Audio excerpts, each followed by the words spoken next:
அம்மா. வானதி, சொல்லுங்கம்மா. ஒன்னும் இல்லம்மா. உன்கிட்ட ஒரு விஷயம் கேட்கலான்னு ஃபோன் பண்ணேன். ஏதாவது வேலையா இருக்கியா? நான் என்னம்மா உங்கள மாதிரி பெரிய ஆபீஸ் வேலையாவா இருக்க போறேன்? அம்மா ரைஸ் மில்க்கு போயிட்டு வர சொன்னாங்க. அதான் போயிட்டு இப்ப திரும்ப வீட்டுக்கு போயிட்டு இருக்கேன். அப்போ வீட்டுக்கு போயிட்டு கூப்பிடுறியா? ஆ, இல்லம்மா பரவாயில்ல, நீங்க சொல்லுங்க. ஒன்னும் இல்ல, நிச்சயதார்த்த பட்டு எடுக்கிறதுக்காக கடை வரைக்கும் வந்திருக்கேன். இருக்கிற புது டிசைன்ஸ்ல ஒரு 3 புடவை எனக்கு நல்லா இருக்கிற மாதிரி தோணுது. அதுலயும் ஒரு குறிப்பிட்ட கலர் எனக்கு ரொம்ப பிடிச்சிருக்கு. அப்புறம் எதுக்குமா யோசிச்சுட்டு இருக்கீங்க? எடுத்துட வேண்டியது தானே. எனக்கு மட்டும் பிடிச்சிருக்குங்கிறதுக்காக எடுத்துட முடியாதுல்ல. நான் உனக்கு வீடியோ கால் பண்றேன். நீ போன்லயே அந்த 3 புடவையும் பார்த்து அதுல உனக்கு எது பிடிச்சிருக்குன்னு பார்த்து சொல்லு. சரி இரு, நான் கட் பண்ணிட்டு வீடியோ கால்ல கூப்பிடுறேன்.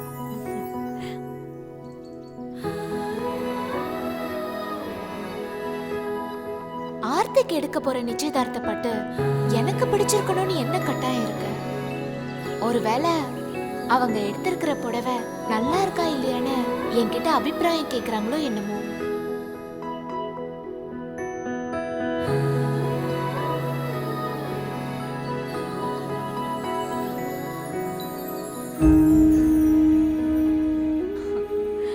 இப்படி நீ வெயில்ல நின்னு சிரமப்பட்டு பேசணுமேனு தான் உன்னை வீட்டுக்கு போய் கால் பண்ண சொன்னேன்.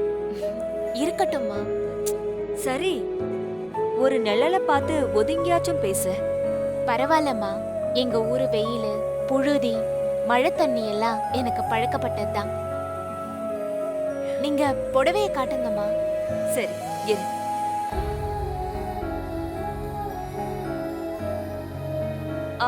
பாரு,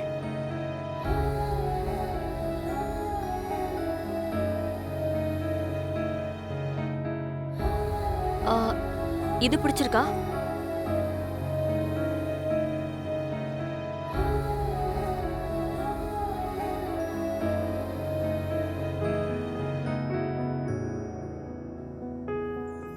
அம்மா, இதுல உங்களுக்கு எது பிடிச்சிருக்கு? எனக்கு பிடிச்சத சொன்னா நீ எனக்காக அது நல்லா இருக்குன்னு தான் சொல்லுவ. ஓ மனசுக்கு எது பிடிச்சிருக்குன்னு சொல்லு, அது போதும். நாம ஏதாவது சொல்ல போய் அம்மாக்கு அந்த புடவை பிடிக்காம போயிடுச்சுன்னா என்ன பண்றது? எந்த சூழ்நிலையிலயும் என்னால அவங்க மனசு கஷ்டப்பட்டுற கூடாது. என்ன நாம சொல்ல போறோங்கிறத நல்லா நிதானமா யோசிச்சு சொல்லணும் வானதி. ஒருவேளை வானதி நமக்கு பிடிச்ச புடவையை விட்டுட்டு இன்னொரு புடவை செலக்ட் பண்ணிடுவாளோ? அப்படி எதுவும் அவ மாத்தி சொல்லிட்டா என் மனசுக்கு ரொம்ப கஷ்டமா போயிடும். பேசாம நாம செலக்ட் பண்ணிருக்க புடவை எதுங்கிறத வானதி கிட்ட சொல்லிடலாம். அம்மா, அந்த பிங்க் கலர் புடவை பிடிச்சிருக்கு. நான் இந்த பிங்க் கலர்.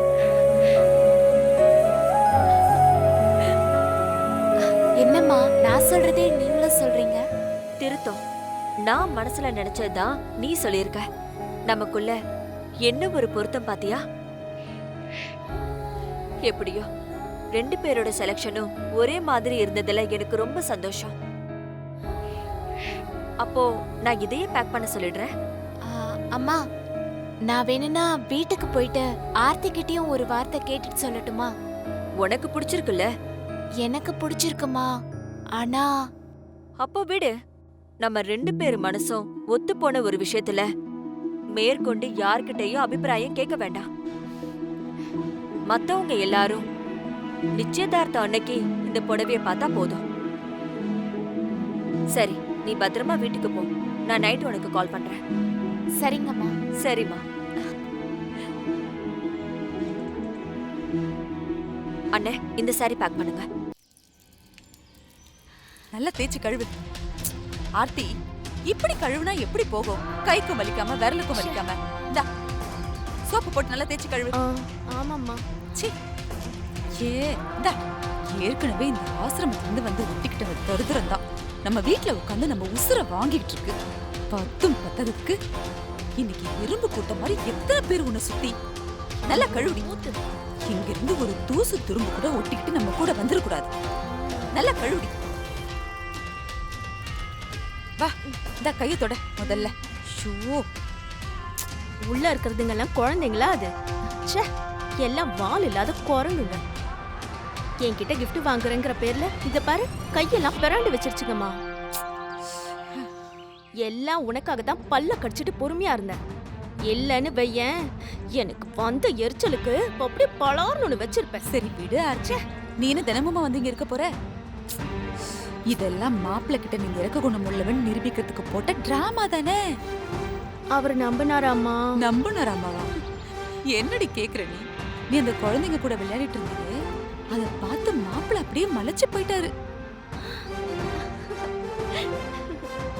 ஆர்த்தி, ஏற்கனவே பேசி வச்சிருந்த விஷயத்தை தான் நான் மாப்பிள்ளை கிட்ட சொன்னனாலும் நீ நடிக்கிற நடிப்பை பார்த்து எனக்கே கண்ணு கலங்கிடுச்சுரி. எதுக்குமே அசையாத கல் மனசு. நானே கலங்கி போய் நிக்கும் போது மாப்பிள்ளைக்கு உன் மேல அபிப்பிராயம் வராமல இருந்திருக்கும்.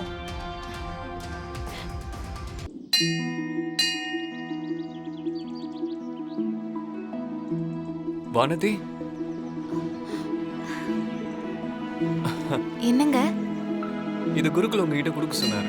கொடுங்க. இல்ல பரவாயில்ல, இருக்கட்டும். நீங்க எப்ப வந்தீங்க? இப்பதான் வந்தேன். எங்க இன்னைக்கு ஏதாவது விசேஷமா? ஆமாங்க, இன்னைக்கு கிருத்திகை இல்லையா? முருகனுக்கு ரொம்ப விசேஷமான நாள். அதான் என் கையாலே மாலெல்லாம் கட்டிட்டு இருந்தேன். அப்ப முருகருக்கு உங்க கையால தான் மாலைன்னு சொல்லுங்க. ஆமாங்க, இன்னைக்கு சாமிக்கு போடுற முதல் மாலை என் கையால தான். ஆமா, நேத்தெல்லாம் எங்க உங்களை ஆளைய காணோம்? அது அது நேத்து ஒரு முக்கியமான வேலை இருந்துச்சு, அதனால தான் நேத்து கோயிலுக்கு வர முடியல. சரி சரி, வாங்க போலாம். ம்.